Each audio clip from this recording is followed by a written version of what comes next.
जय श्री राम प्यारे भक्तों, क्या आप सभी जानते हैं कि तीर्थ स्थल गया में तुलसी का पौधा क्यों नहीं उगता है, जहाँ पर सभी अपने पितृजनों का पिंडदान करते हैं, लेकिन वहाँ पर एक भी तुलसी का पौधा नहीं उगता। एक बार माता पार्वती भगवान शिव से पूछती है कि हे प्रभु, तीर्थ स्थल गया में तुलसी का पौधा क्यों नहीं उगता।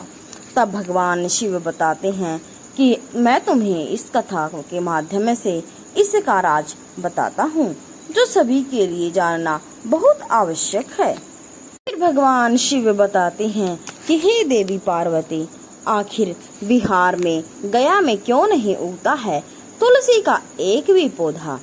आज भी तुलसी का पौधा नहीं उगता और ब्राह्मण कभी भी संतुष्ट नहीं होते।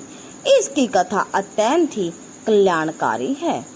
सनातन धर्म की मोक्ष धाम गया में भगवान श्री हरि विष्णु जी का मंदिर है, परंतु भगवान विष्णु जी पर चढ़ने वाला तुलसी का एक भी पौधा गया में नजर नहीं आता। पितृपक्ष के समय पिंडदान करने के लिए गया जी में और अनेक तीर्थ जगह पर लोग जाते हैं। ऐसा माना जाता है कि मरे हुए व्यक्ति का पिंडदान करने से उसकी आत्मा को शांति मिलती है। अगर सच्चे मन से पितरों की शांति की कामना पितृपक्ष में करते हैं तो पितृ देवता संतुष्ट हो जाते हैं। जैसा कि वायु पुराण में बताया गया है कि माता सीता जी ने श्रद्धा पूर्वक बिना किसी सामग्री का प्रयोग कर मात्र रेत द्वारा अपने ससुर दशरथ जी का पिंडदान करके उनका आशीर्वाद प्राप्त कर लिया था। सत्य तो यह है कि गया में 5 वस्तु श्रापित है: कौआ, फल्गु, तुलसी, ब्राह्मण और गायें। इसलिए गया में तुलसी का एक भी पौधा नहीं उगता और ब्राह्मण कभी संतुष्ट नहीं रहते और फल्गु नदी में कभी पानी नहीं रुकता है और कौआ हमेशा लड़ झगड़ कर ही खाना खाता है। यह सभी बातें कई सालों से चली आ रही हैं। उस समय परंपरा की है, जिसे हम आज भी पूरी मान्यता और विश्वास के साथ पूरी करते हैं। फिर भगवान शिव देवी पार्वती को रामायण का एक प्रसंग सुनाते हैं कि क्या महिलाएं भी श्राद्ध कर सकती हैं। रामायण काल में जब पुत्र वियोग में राजा दशरथ की मृत्यु हो गई थी, तो वनवास पर गए उनके बड़े बेटे भगवान राम और लक्ष्मण की अनुपस्थिति में बहू सीता जी ने यह पिंडदान किया था। सभी कर्म रस्म निभाई थी। वाल्मीकि रामायण में बताया गया है कि वनवास के दौरान भगवान श्री राम, लक्ष्मण और माता सीता जी की पितृपक्ष में श्राद्ध करने के लिए बिहार के गया में गए थे।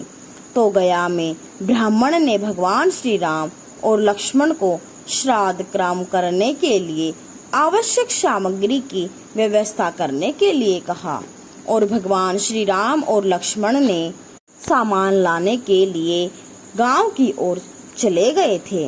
तो माता सीता जी वहीं पर नदी के किनारे बैठी थी और दशरथ की व्यग्रता बढ़ती ही जा रही थी। राम और लक्ष्मण सामग्री लेकर नहीं आए और इसी समय भोग से व्याकुल दशरथ ने माता सीता से पिंड की मांग कर दी। तो सीता माता ने असमंजस में पड़ गई और फिर माता सीता ने दशरथ की व्याकुलता को समझते हुए यह निर्णय लिया कि अब मैं स्वयं अपने ससुर जी का पिंडदान करूंगी। और उन्होंने फल्गु नदी के साथ साथ वट वृक्ष, कौआ, तुलसी, ब्राह्मण और गाय को साक्षी मानकर स्वर्गीय राजा दशरथ का पिंडदान विधि विधान के साथ किया। तो जैसे ही माता सीता ने हाथ जोड़कर प्रार्थना किया, तो राजा दशरथ ने माता सीता का पिंड स्वीकार कर लिया। तो माता सीता ने इस बात से बहुत खुश हुई कि मेरी पूजा मेरे ससुर जी दशरथ ने स्वीकार कर ली। फिर इसके बाद भगवान श्री राम और लक्ष्मण जब सामग्री लेकर आए, तो माता सीता जी कहती हैं कि हे स्वामी, मैं विधि विधान से पिंडदान कर दिया है। तो भगवान श्री राम और लक्ष्मण ने सीता पर विश्वास नहीं किया। वह इस बात को मानने से इनकार कर दिया और उन्होंने बोले कि हे देवी सीते, पिंडदान पुत्र के बिना नहीं हो सकता। तो सीता माता बोली, हे स्वामी, यहाँ पर उपस्थित फल्गु नदी, तुलसी, कोआ, गाय, वटवृक्ष और ब्राह्मण श्राद्ध कर्म की गवाही आपको दे सकते हैं। तो फिर भगवान श्री राम ने जब इन सब से पिंडदान के संबंध में पूछा तो फल्गु नदी, गाय, कोआ, तुलसी और ब्राह्मण पांचों ने झूठ बोल दिया।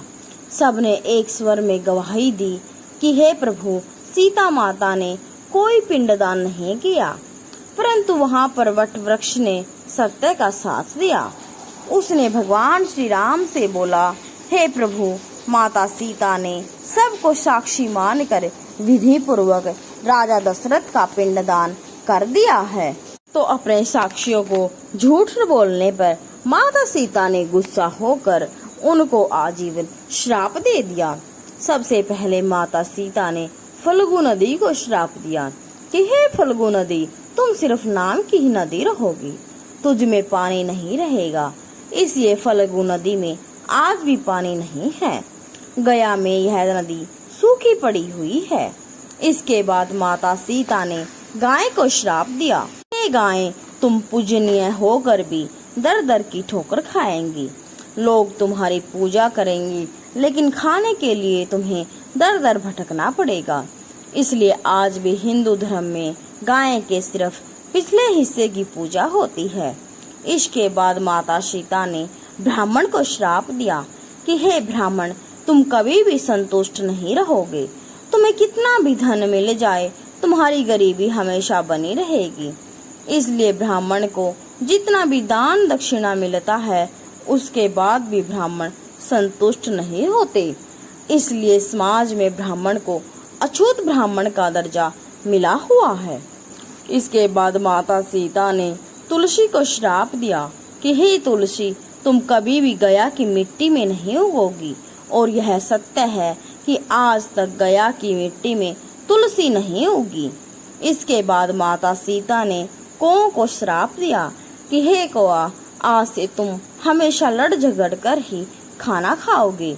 इसलिए आज भी कौआ खाना अकेले नहीं खा पाता। इसलिए कौओं को आज भी लड़ झगड़ कर ही खाने को मिलता है।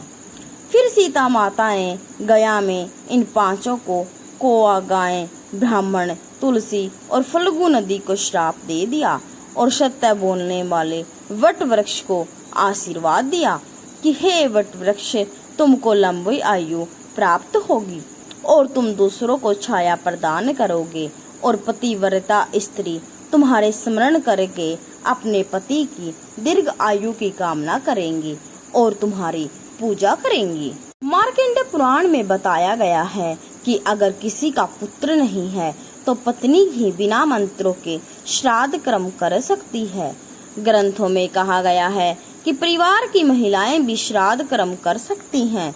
इसके बारे में धर्म सिंधु ग्रंथ के साथ ही मनुस्मृति, मार्कंडेय पुराण और गरुड़ पुराण भी यही बताते हैं कि महिलाओं को तर्पण और पिंडदान करने का अधिकार है। इनके अलावा वाल्मीकि रामायण में बताया गया है कि माता सीता जी ने राजा दशरथ के लिए पिंडदान किया था। श्राद्ध कर्म करने की परंपरा बनी रहे और लोग अपने पितरों को ना भूले, इसलिए इस प्रकार की व्यवस्था बनाई गई है। मार्कंडेय पुराण में बताया गया है कि अगर किसी का पुत्र नहीं है तो पत्नी ही बिना मंत्रों के श्राद्ध कर्म करेगी। पत्नी नहीं है तो कुल के किसी भी व्यक्ति श्राद्ध कर्म कर सकता है। इसके अलावा अन्य ग्रंथों में कहा गया है कि परिवार और कुल में कोई पुरुष नहीं है तो सास का पिंडदान बहू कर सकती है।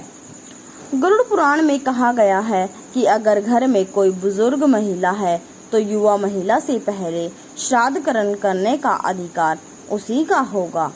विवाहित महिलाओं को श्राद्ध कर्म करने का विधान बताया गया है। श्राद्ध कर्म करते समय महिलाएं श्राद्ध के लिए सफेद या पीले कपड़े पहने।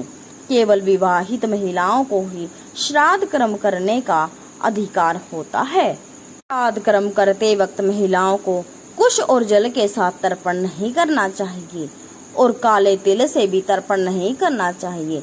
ऐसा करने का महिलाओं को अधिकार नहीं है। गरुड़ पुराण पुत्र पति के ना होने पर बहू या पत्नी करेगी।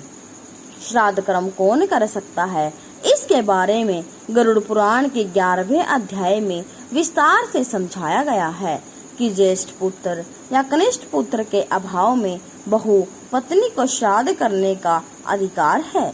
इसमें ज्येष्ठ पुत्री या एकमात्र पुत्री भी कर सकती है।